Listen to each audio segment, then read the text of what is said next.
You're good. Awesome. Well, welcome. Well, let's pray. Thank you, Father, for this morning. Thank you for the opportunity to gather, study your word. Thank you for inviting us to be students of your word. Open our minds, open our hearts, open our spirits to be able to receive from you, Lord, what you want to speak to our hearts. Let us grow in knowledge, but above everything, let us grow in fear of the Lord, in intimacy with you, in understanding of your purposes, in beholding your beauty. Lord, you gave us your word. You gave us these passages in particular for today. Let us not miss what you planned for us today. Open the eyes of our hearts so that we may see. In Yeshua's name. Amen. Amen. Amen. So, like I said, our portion starts in Genesis 18. It's called Vayera, and he appeared. I put a different title on my notes. I'm not trying to make it official, but it was just for personal purpose. And I put it Hospitality and Pregnancies. That's the title of my notes today. Hospitality and pregnancy. There's a lot of hosting and there's a lot of babies. And I think there's something very interesting in going through that. Like I mentioned before we started, I have several questions. I usually like to prepare and content the paragraph point one, point two, and as I was preparing, I felt like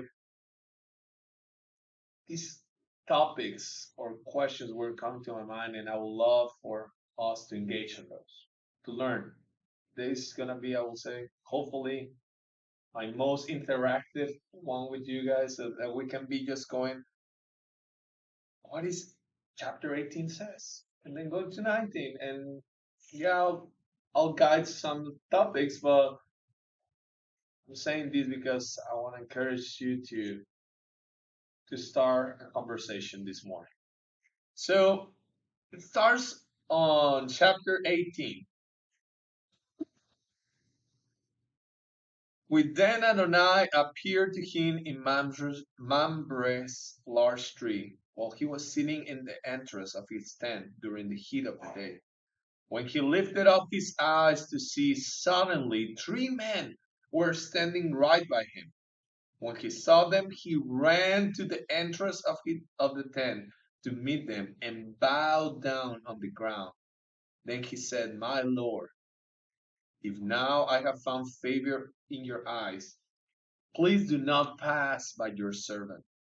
Please let a little water be brought so you can wash your feet and make yourself comfortable under the tree. And let me bring a bit of bread so that you can refresh yourselves. Then you can pass on, since you have passed by your servant. So, we here in Kingdom Living, the Q Network, this is a chapter that we can immediately put a name regarding to a book from one of our own, right? Who ate lunch with Abraham? Quite a book. To prepare, I reopened it. Didn't read through it. I just read through my highlights and to what I already highlighted. And I was like, I need to reread this book. It's like so good. And I remember the first time I read it, and the first time this concept of who was there? Who are these three men? Are they just angels appearing? But when you get a hold of like, oh, it sounds like the Lord Himself is among them. And the Lord Himself is interacting with Abraham in such a way that will challenge us. And that's one of the things that I want to talk. That we will definitely challenge an idea, a concept that has been taught for so long that man cannot see God. Let's talk with him and let's eat with him, kind of thing. But in here, we get this beautiful image. And I want to start a little by little. I'm assuming you are all familiar with the stories. I'm not reading the whole chapter. But the first thing that I want to mention is why he ran and bowed down. I mean, I like hospitality. I appreciate it, but he saw them. He saw them and ran and bowed down. And that, like, you don't bow down to every guest pass through your house, right? For sure. Neither now, neither in this era. It's not something that you do. So, brought some copies of the book. If I can share something that of the Who Ate Lunch with Abraham. But one of the things that Asher mentioned is that nowhere in the chapter it is mentioned that he didn't know who was he talking about. It kind of implies that he actually recognized who was coming through. So I want to pause there a little bit and interact. How do you see it? Why he ran and bowed down? He not only bowed down, he called him Lord. Called him Lord. It's quite an image. It's quite an image. We're used at this moment in Genesis to have like the Lord will intervene, but this time it starts by saying he saw three men. Then we get this position of bowing down. So, what comes to your mind? Why Abraham ran? What was the background story that we haven't mentioned? Do you guys think he recognized the Lord himself? What other explanation is there? I don't know. Why not? I mean, thinking just widely, thinking like he recognized some authority. Like if you see somebody coming on, like appearances based, like oh, here comes three very important guys because of the way they're clothed or this or that. Like, but I could hear that argument. Like, yes, Well, like you said, they bowing down before him was not something you normally did, exactly. even to a judge or whatever. Yeah. Well, and also when he saw him, if we go back a chapter, when he was 99 years old, it says Abraham appeared, or Adonai appeared to Abram, and he said to him, I am El Shaddai, then tells him, continually walk before me, which is the same verbiage used in Genesis 5 about walking with the Lord. So if Abram had been continually walking, then there would have been like that garden recognition that, and even the Enoch recognition that those who walk with him are going to know him. Yes. And so if he's doing what he was commanded to do in 17, it's not a surprise that he would recognize him in chapter 18, is my thinking. I love it. I love it. I agree, and I think that's the correct answer. He's familiar with it. He has been walking. I love the word that you use, like the walking with the Lord. It's not just literally walking on a park. It's like knowing. You did mention both words in the same phrase, like walking, knowing. They go together. The point he recognized, and in a little bit we're gonna be like, oh, they're familiar. He's there to engage with his purpose. He knows his purpose, and he can speak unto those. You do only that when you know the person. So, what about the nobody can see God? So, just to read a few verses, John 1:18 says in the New Covenant, no one has seen God at any time. John 5:37 says, you have not seen his form. John 6:46, not that anyone has seen the Father. Colossians 1:15, he is the image, talking about Yeshua, of the invisible God. 1 Timothy 1:17, to the King, eternal, immortal, invisible. 1 Timothy 6:16, whom no man has seen or can see. For John 4:12, no one has seen God at any time. For John 4:20, how can he love God whom he has not seen? I'm going to quote, on the one hand, this is Asher and Trader's words. On the one hand, it is impossible to see God. On the other hand, our patriarchs and prophets did see someone from time to time. Before we continue on hearing on Asher, let's selah on that apparent dichotomy. So I kind of like that one. Sounds like a dichotomy. You cannot see God, but when you see him, enjoy him, recognize him, talk to him. Like, hold on. Hold on. How is it that we cannot see God, yet we see examples of people seeing God?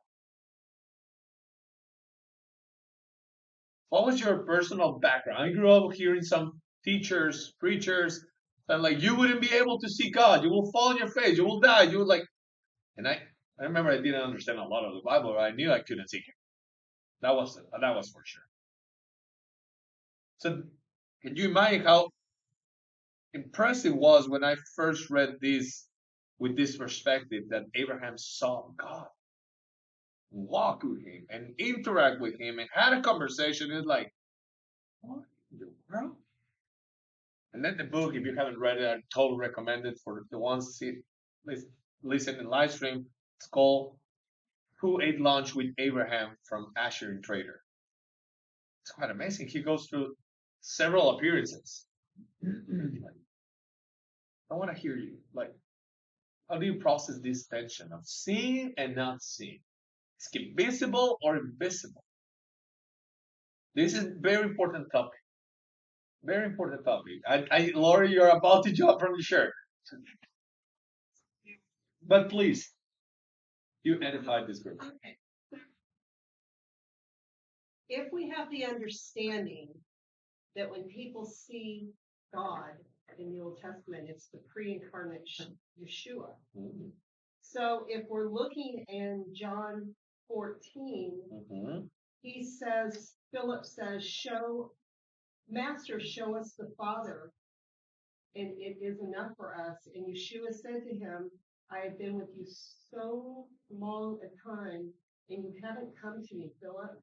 He who has seen me has seen the Father. So, yes, we're looking at that. No one may be face to face with God, but Yeshua is telling them, if you've seen me, you've seen the Father.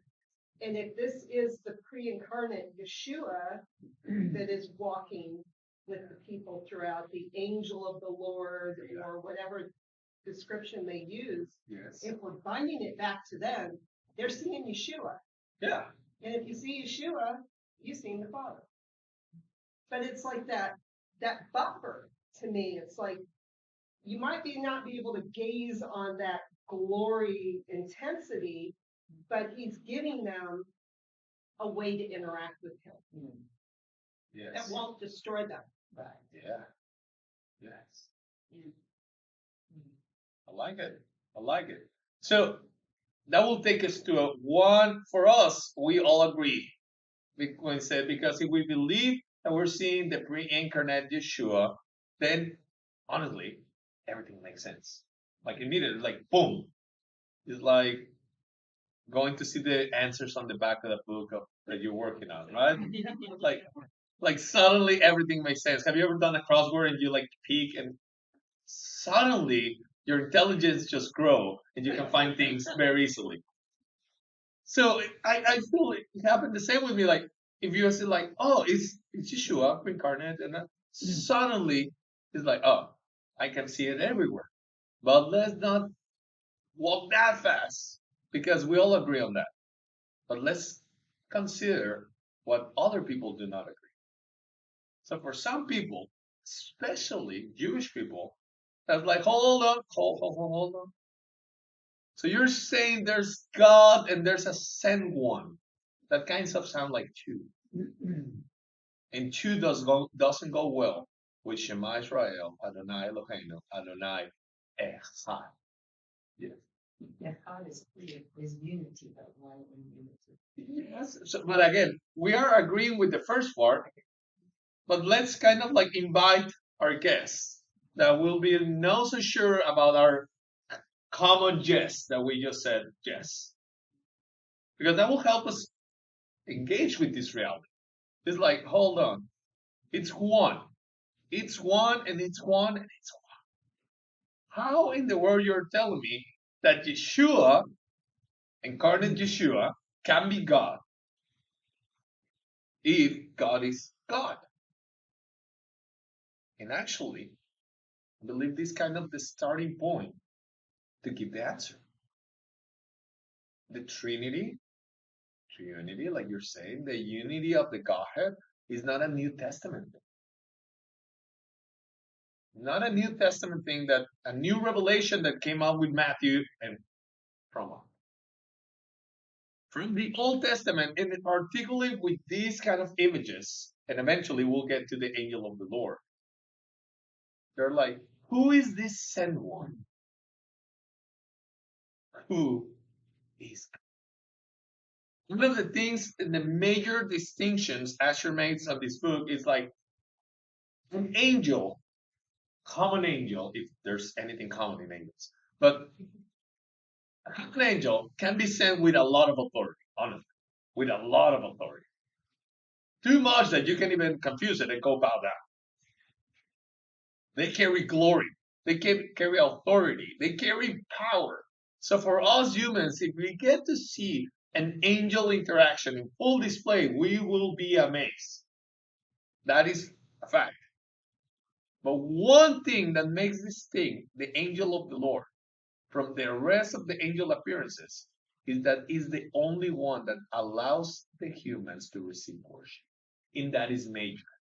That is major. Why I'm saying this? Because the only angel that wanted that got expelled. So that's why I'm saying let's not walk too fast because we agree on the matter. This is very important. The only sent one that receives worship and accepts worship as the sender is what makes this character unique. I love how even in Revelations, John bows down, right? And what are the words of the angel? Oh, don't do that. I'm just a servant as you are.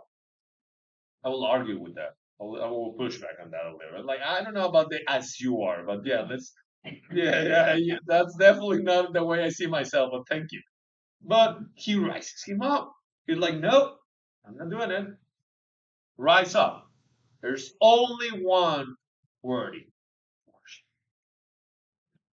This character, again and again, allows people to worship him. So only God deserves worship. Only God can receive worship. Even the passage says like, but Adonai.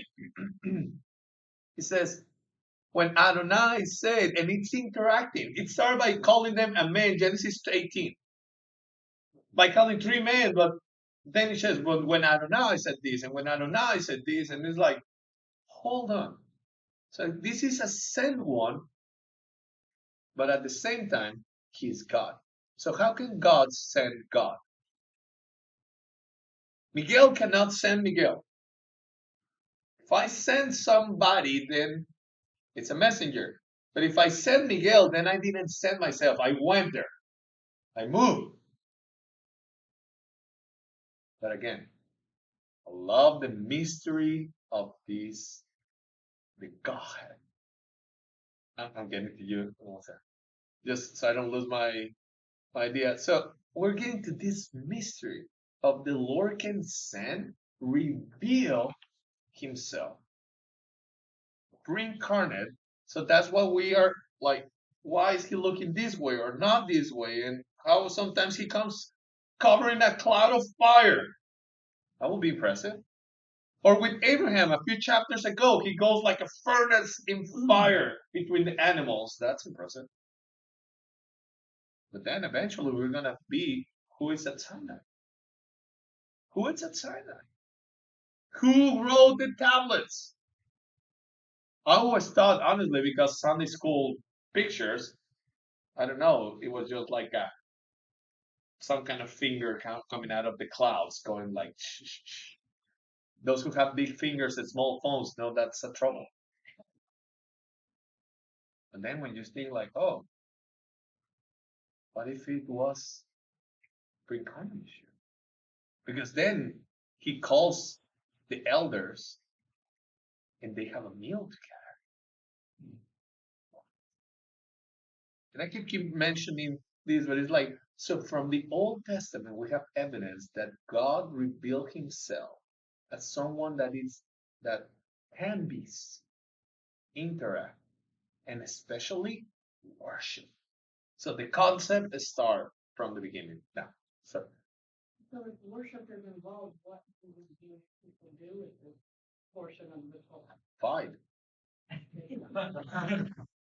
And agreeable. It's like most Christians wouldn't use these verses to express that God can send, that you can have a sent one that is God.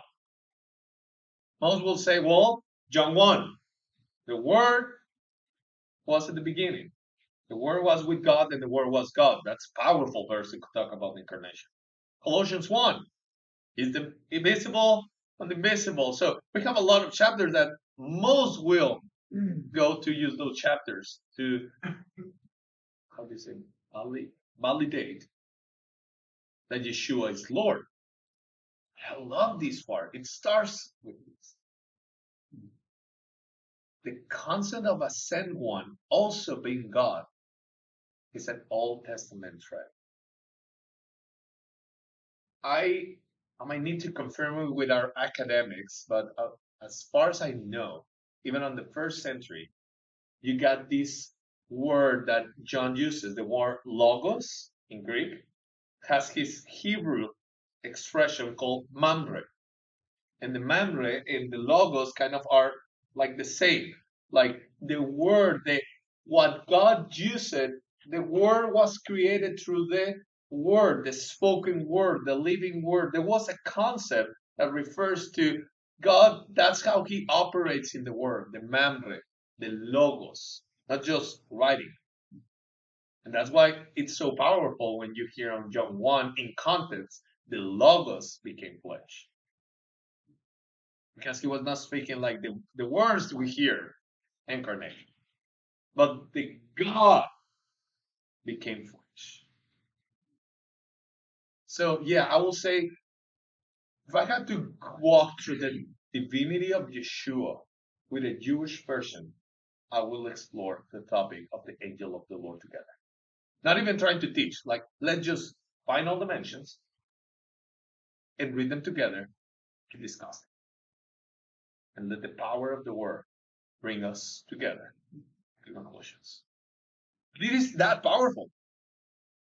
It is that powerful. So Abraham runs and bows down. He recognized it. I'm going to jump a little bit and then we'll return. Chapter 19:1, we have a similar scene. But now it's not Abraham. Who is that? Lot. Hmm?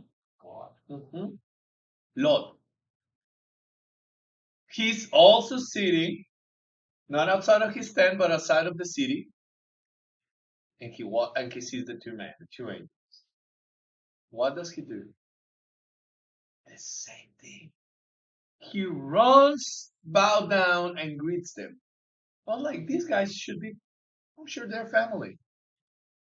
I love when I see a pattern. You see, like when Moses took off his shoes and he was in the bush. And then you see Joshua when he encounters the angel of the Lord. What's the first thing he does? He says, take off your shoes. And he recognizes from where? From his emotions. So here Lot does the same. Why Lot did the same? Was he familiar too? What do you think? Why did we already kind of discussed why Abraham went run and when we conclude that he recognized him because he had been walking with him. But what do you think about Lot? Why he ran and bowed down? Bowed down to his face to the ground.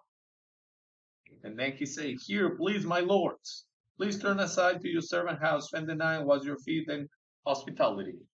Why do you think Lot did that? Pure hospitality? Did he kind of recognize it heavenly? Was he trained by Abraham? Like he has something of that related? What are your thoughts? No bad answers.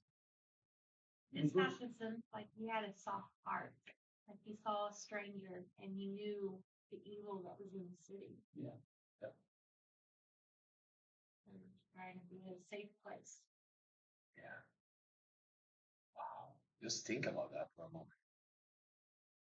I would say Lot and Sodom and Gomorrah has been what caught my attention the most during this week. Because of so many topics. But including what you just said, like if he knew how bad it is and everything around him is kind of bad, but he still chooses to be there. Well, I've been a little bit struggling with love. Like, hey, what was holding you back? Riches? Safety? I mean, it doesn't sound, looks very safe for me, but I'm not there. He was also marrying off his daughter. Two very, very stubborn guys that treat him literally, quoting, see him as a joker. And close. So you're like, what? You're like, Lord, help us. Honestly, it's quite a reality. So yeah, so we have one option was being hospitable. He had a warm heart. Well, I also kind of, I mean, these are angels, Mm-hmm. very specifically says they are angels Yes.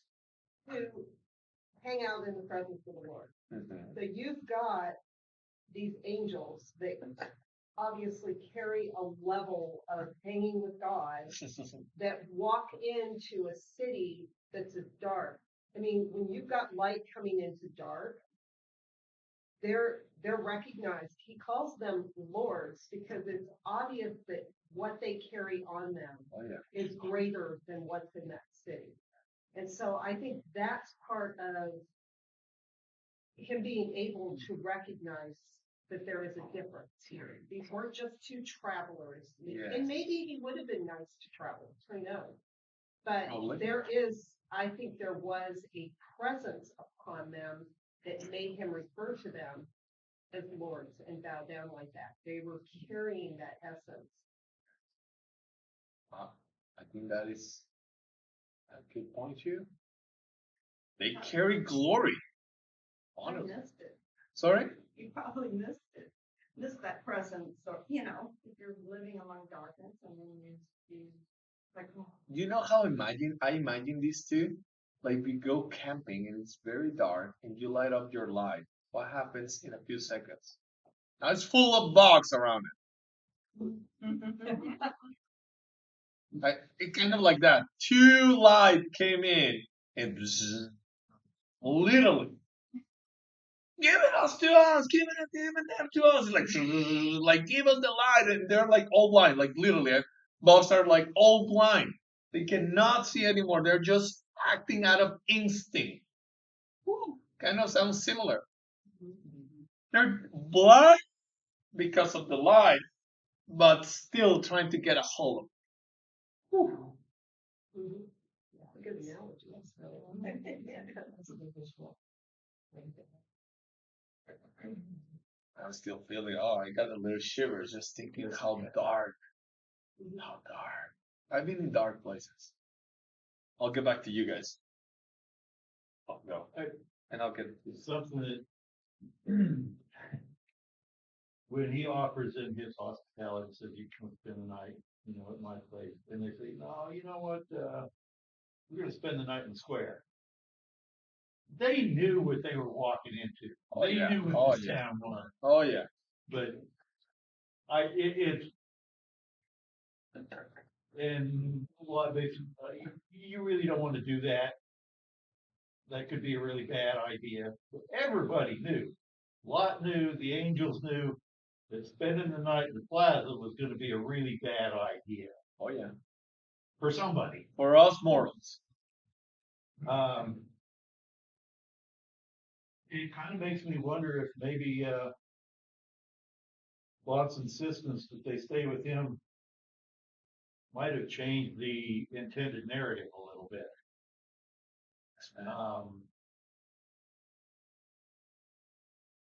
The angels, or that met him, why would they have been willing to spend the night in the plaza? If they didn't know what was going to be attempted and were prepared to deal with it then and there. But he changed their mind. They stayed with him. And as a result, overall, Lot, his wife, his daughters, minus the two idiots, son-in-law, future son-in-laws, at least his immediate family got out. If he hadn't insisted they stay with him, they might have been torched too. So that's actually one of my points in a little bit that I want to discuss with you guys. But yeah, I'll get a hold of what you're saying on the saving part, but on the narrative part, it could be two ways. Either that was, remember, dialogue with Abraham and the Lord, saying if there's 50, if there's 30, if there's 20, so in a way, this is the chance for the one to respond to love. It's like, no, Plaza means that, so you don't go to Plaza now. So he's engaging, he's going all the way in. So we'll get back to that because there's another verse that I would love to join to what the angels are going to end up doing to save them. Please. Okay, there is a problem here. There are several, yeah. Yeah. We all talk about the experience that he experienced by meeting those angels, but I don't know if you got to it yet, but he offered those gangsters coming knocking on his door to sodomize those angels, and he offered his daughters. Yes. Okay, so I tell you from my experience, if I was a biological father, yeah, and the angels of God and super God would come, I will not offer my daughter to the gangsters. No. So what makes a person like that, because of the experience that he described in the writing, to be righteous by the time he his own blood and flesh, he offer to the gangster to sodomize them. Okay. This is a big, huge problem of explaining the concept of justice or righteousness. I agree, and that's so. I'm gonna join your two questions with my question. Now we have a three-part question because I agree with you 100%. I will not offer my daughters. I don't think that is an option. I could start going to like, well, I don't know about that context and the time, and women were seen different and all. And we can eventually go there because we have seen in historical that if you do have a worldwide perspective that treats women as items, to dispose them differently. So today, in this era, you still have people in Highland that sell their daughters. Right now, in this 2023, They have more children, and the daughters, they kept the first ones. They are the daughters, the precious ones, and the rest are commodities. And it's weird to think that a parent could be able to do that. Say like, oh, we got a daughter. That's good. That means we're gonna have enough money for 10 more years for the rest of the family. They are able to do that. For us, I cannot conceive it. It's not an option in my mind. So I'm bringing that up because I'm saying Lot is not the first one to think that way. It's evil. I believe it's evil. So that leads me to when they are being okay. So they are warned. It's Lot, get ready, we're going. Get your family. And Lot gets moving. He believes them and gets the daughters, get the wife, and even goes to the beautiful son-in-law. Right? Which sadly, it hit my heart when he said, but they see him as a joker. Oh my God. I wouldn't want my in-laws to see me as a joker. I think that is that I felt it. But then the angel said, hurry up, we're about to destroy it. And the word says, verse 16, but he hesitated. Who is he? And when we think about the Sodom and Gomorrah story, and I tell you, who is the hesitant? We'll always attribute the wife. But he hesitated. The last moment. And here's the thing that got me into a very good tension yesterday. Look what it says. So the men, the angels, grabbed his hand, his wife's hand, and his two daughters' hands because of Adonai's compassion. So, getting to what you're saying, a part of my just judge in me wants to say, like, Lord, what are you doing? Why are you saying so crooked in such a determined way? Because he's destroying a lot of people. I can either go both ways. Then why do you grab more people by the hand? See, you something hearts can react like that. Like, oh, so you can grab people by the hand? In a way, force them? Is that something they say? Like, and our hearts go, why didn't you grab more? Why didn't you grab my family member? Why did you grab them and pull them? Because of the compassion. But on the other side, our judge thinking can be like, oh no, he's not worth enough pulling. Why do you think? So here's my question so we can keep advancing in the text. Otherwise, we're gonna be stuck here for the rest of the session.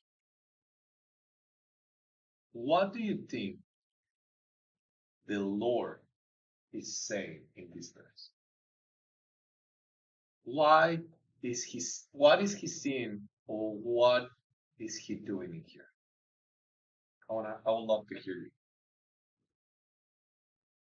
I think he's referring to human hesitancy, what they're being asked to do, and okay, normal people aren't like that. So I think he forgave him for that. I agree. He was showing mercy. That is evident. He's showing mercy to explicit resistance. Let's call it that. Yes. Can't help but I've always felt like it was not just compassion on Lot, but compassion on Abram. Yeah, I gotta say that. Because it was Abram knew where Lot was. Yeah. And that was who his heart was breaking for. Do you think that was the argument with Abraham when he was going 50-40? Do you think he has his family in mind? I would say. So yeah, I would say he will have a lot of family in his mind for sure. Lori, and then we go. Well, and also we see in this that as determined as Lot was to protect the angels, in the same way these angels were determined That's to good. protect him. That's good. come stay in my house, no, we'll stay, that same, there was I mean, as unimaginable as it is to us that Lot would offer his Agreed. daughters to save these men, these angels grabbed a hold of him. We're going to save you. Yeah. And your daughters. Yes. And your wife. And the compassion, though, I still agree with Don that I believe that had a lot to do with the relationship of this walking together with Abraham and the Lord. When he says, should I hide from my servant what I'm about to do? Because I think he knew that this was going to be really hard on Abraham to find out his family were destined for destruction there. Yes. So there is that caring for the family, even if they're not considered the immediate seed that progresses the story, whether it was for Abraham to take care of Ishmael, for it was, we still see this caring, the Lord cares for those that Abraham cared for. Wow. We'll get back to that in a moment, yeah. Yeah, so in verse 19 of chapter 18, where it says, for I have chosen him in order that he may command his children and his household. So I think the Lord was honoring his word. Yeah. Yeah. So definitely we see something regarding the blessing of Abraham. Strongly. And we gotta remember that Lot came out and left everything with him and started afresh. Yeah. It's always the stubborn family member. And sometimes we are. Very few times. But yes. I'm like, Lord, that leads to a big topic through all scripture. Is God faithful when we are unfaithful? Is one thing. I think we can discuss that regarding Israel, Romans 11, 10, 11. Is he faithful? Even though the people remains unfaithful? Can he bless them, return to the land? And the answer is yes. Can he be faithful to Ishmael, even though X, Y, and Z? The answer is yes. Can he be faithful to the nations? The rest of the nations, even though we are unfaithful. He's merciful. That doesn't mean we believe in what is the name of this dogma that at the end love is so kind and so loving that it doesn't matter what you did, you will go to heaven kind of reality. I'm not saying that, just clarify. I'm not saying like his love is like, at the end it doesn't matter what you do, how you live, it's just like, come in, I'm very loving. No, what I'm saying is he can show mercy to whoever he wants to show mercy. So I think it connects to what we were mentioning, like, should I keep secret? That conversation will set the pace for what is coming. It says on 18:17, when Adonai said, should I keep secret from Abraham what I'm about to do? Seeing that Abraham will most certainly become a great and mighty nation, and in him all the nations of the earth will be blessed. What is he quoting? What is this verse referring to? Genesis 12, 1-3. When he got called. Abraham still's walking into his destiny. And who gets benefit from Abraham taking his position? All the nations. All the nations. This is major. Because by him taking his position as intercessor, he's pleading for Lot. He's like, Abraham is going to have to do this several times. He pleads with the Lord for Sodom and Gomorrah because Lot is in there. And I don't know if he knows more people. At least Lot, he's sufficient for him. We have seen him going to war just for Lot. But now we get to, I'm jumping a little bit on the whole portion. We get to Isaac and Ishmael. And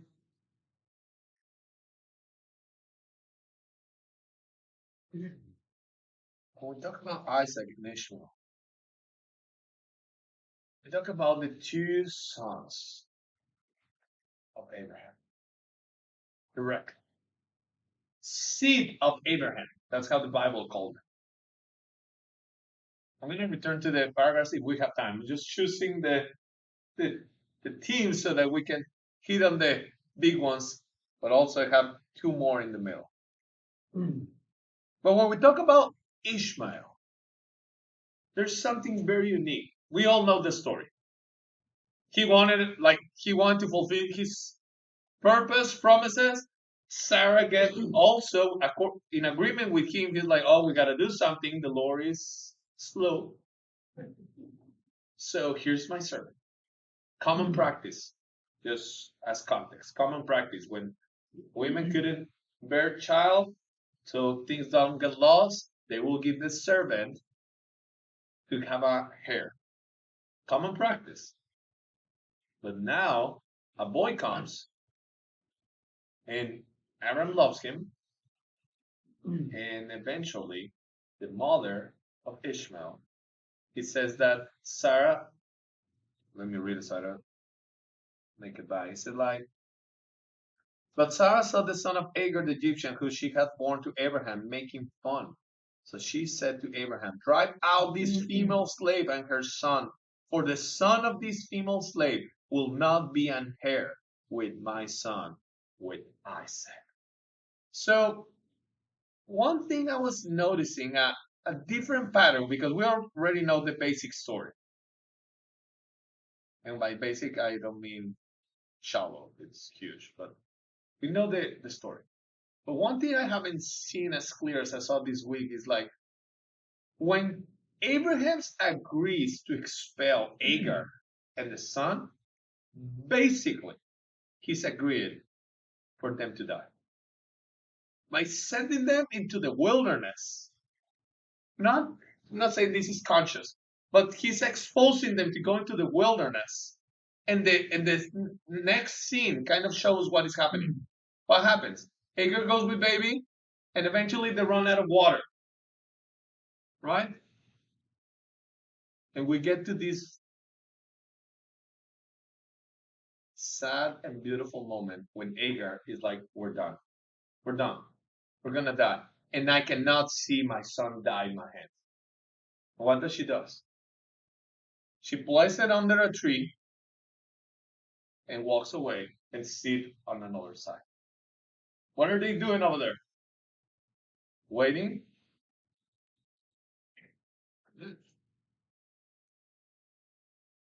And that's exactly the moment when the baby started crying out crazy, like you can imagine.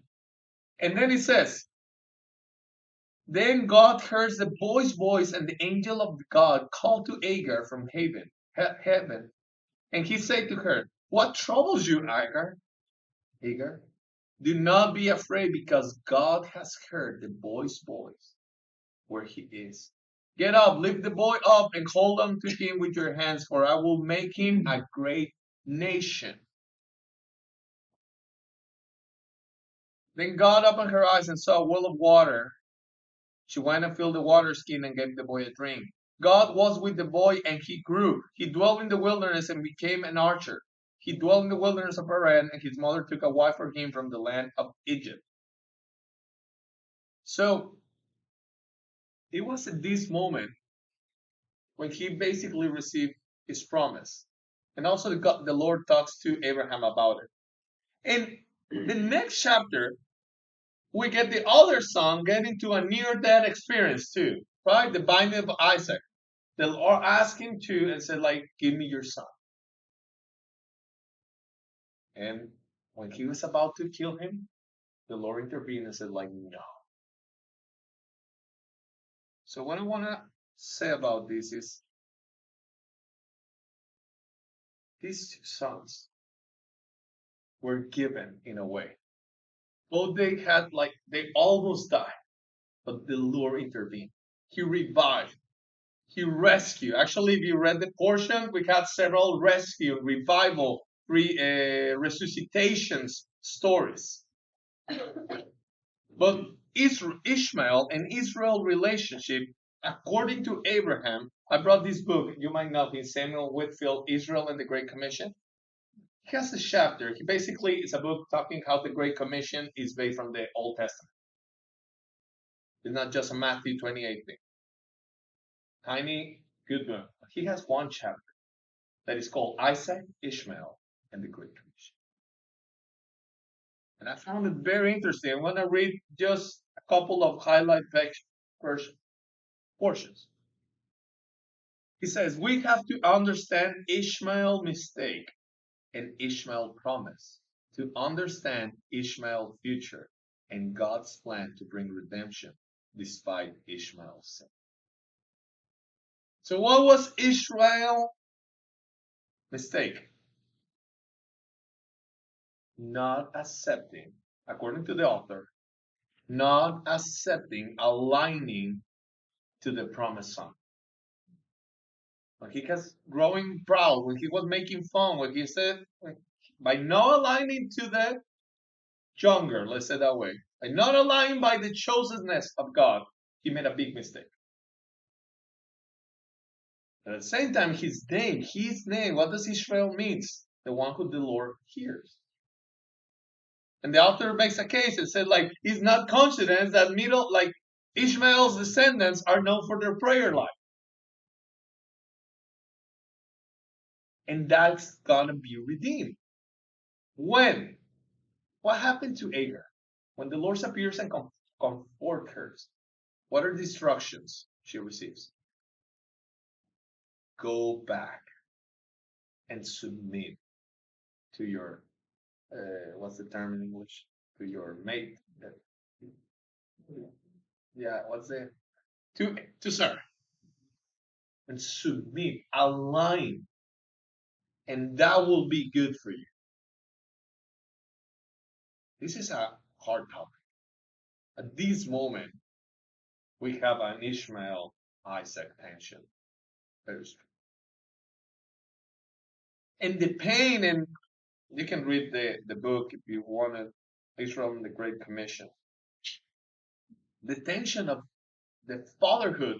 They both claim we both have Abraham as father, but one has a wound.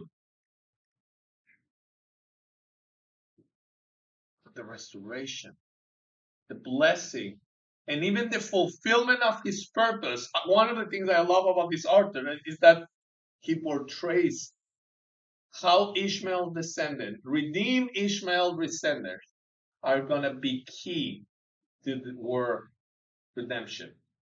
They're gonna be the intercessors, the major intercessors for Israel's salvation.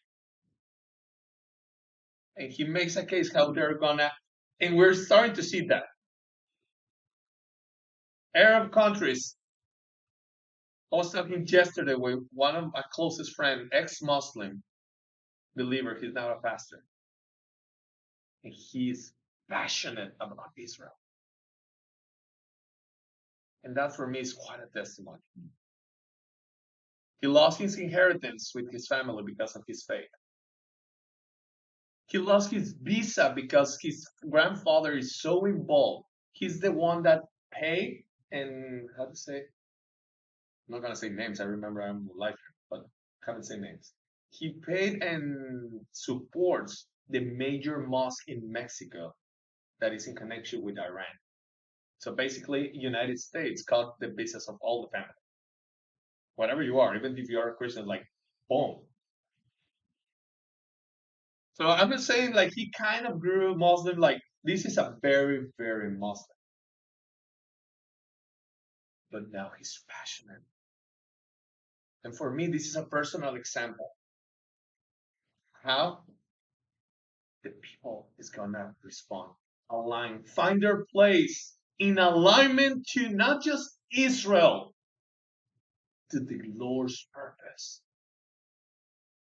I'm going to stop arguing with who you choose and what is it for. I'm aligning to you because I know that's the best for everyone. That will bring war redemption.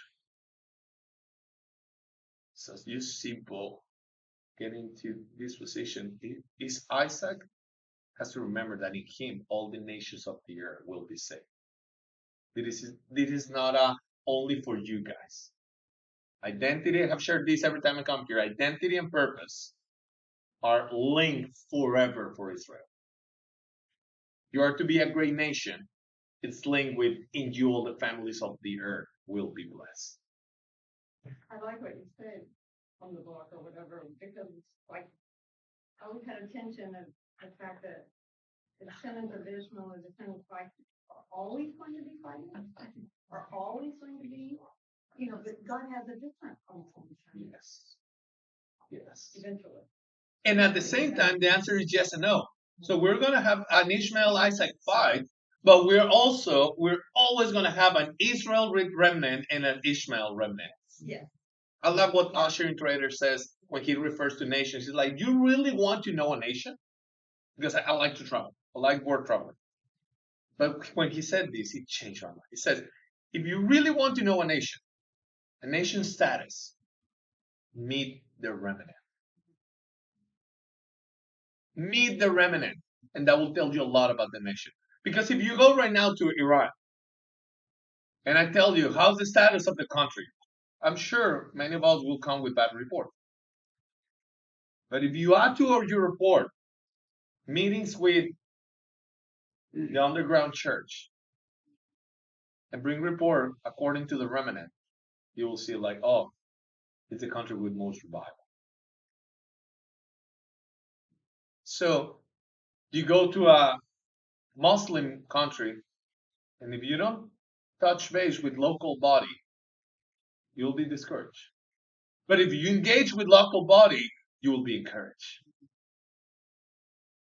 So there will be always a remnant. And I love this. I have the opportunity and the privilege to witness to several Muslim people. It's so beautiful. So beautiful. To see how the Lord is so intentional with that. So can I share a powerful and funny story with you guys? My first supernatural experience involved a Muslim person. So when I was in Bible school, I shared this. I came to Bible school without knowing anything. So I was the green guy. Most people were already had basics. That's why they chose Bible school. I came up to learn stuff. So I keep seeing people working in sign and wonders. Let's say that. I didn't understand it. And I'm like, how do they pray like that?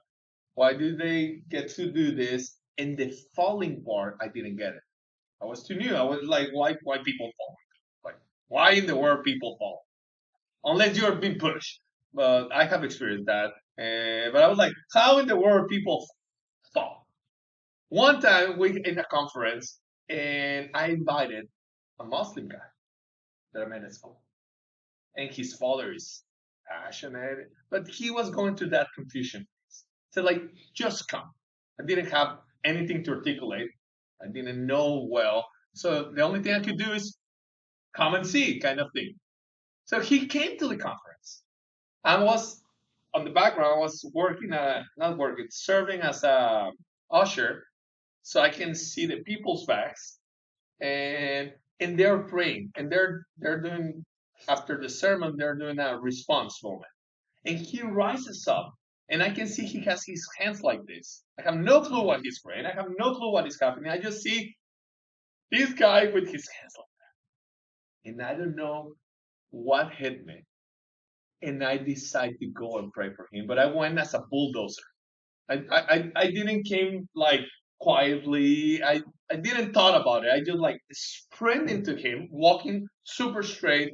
And as soon as I put my hand on him, he went flying and knocked out 3 chairs. I was so scared. I ran back to the wall. I was not like, oh, the Lord hit him. I was like, oh my goodness, what I have done? So I ran back to the wall. I didn't know. I was like, I couldn't help anything. I was freaking out. When the conference ended, there was a moment for testimonies. And this guy comes up. And he said, like, I was asking the Lord.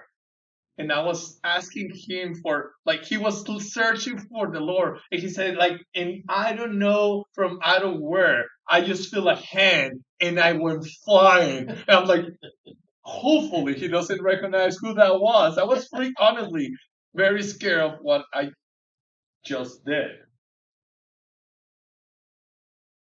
The Lord was using it. It was so amazing. Didn't have like I didn't share with him. I didn't like I just invite him and try to pray for him. But the Lord was on him. The Lord was on him. And I have several, and I had the opportunity to witness to another Muslim guy in Germany, and he was so touched. One of my closest friends, like I mentioned, he's Muslim. So it is so beautiful to see them on fire. When you get to see that, your vision of the descendant of Ishmael changes. Now you have hope to pray for them. Now you have an image of how they can look. That is the same for Mexico. That is the same for Puerto Rico. That is the same for like get to know the remnant. Get to know the remnant, and you start praying. Japan is very well known for their what's the word? Manners, cordiality, education, formalities. Whew. Never been in a country with so much formalities. Everything has a rule book. Everything, absolutely everything. Obviously, it's beautiful. But it's not. It's remote. One of the things that amazed me the most, probably because I'm a Latin, is like parents do not touch their wives or kids in public. And when I heard that, I was like, I cannot imagine. I don't have a framework to picture that. I don't have a framework where I cannot touch my daughters nor my wife unless it's on private. I don't have a framework for that. I think it's sad. I think it hurts. I think it doesn't help. I don't think it's neutral. I think it's negative. That's my personal perspective. So I was struggling with that until we were on the prayer meeting with the congregation in Japan, and I saw the pastor calling one of his child. And I was like, oh, that's unique. And then I saw this, and then I saw them one time walking by the hand on the street with his wife. And so I asked my pastor, I said, like, hey, what's going on here? He said, like, oh, they used to be like that, but the Lord saved them and took that away from their culture. And now they're actually being witnessed by that. I'm like, oh. So Lord, now I can pray more accurately, Lord. Break what divides the family. So what I'm saying, because we're closing, Isaac and Ishmael purposes are divine. There's a remnant, there's a promise. You need to pray. Like I said, there's always going to be a fight, but there's always going to be a remnant. The Lord is on it. We can join in that prayer. Even right now, there's a major manifestation in Washington, D.C. There's a big war going on in the Middle East. Lord, have mercy. Lord, have mercy. We pray that the sons of Isaac and the sons of Ishmael open their eyes to you, Yeshua, so that together we align to your purposes, not to a political party, not to a man's narrative, but to the word, to the God's narrative. So all the families of the earth will be blessed. That is our hope. Thank you, Father. Thank you, Yeshua. Thank you, Yeshua. Mm. So just I have literally -1 minute. So basically we're done. But I just wanted to say there's one phrase that when Lot and the family story, they're fleeing and the wife becomes salt. I think it's very interesting that Yeshua, from all the stories of the Bible, decided to choose remember Lot's wife. So just a last cookie to help the service. God bless you. Thank you. Thank you.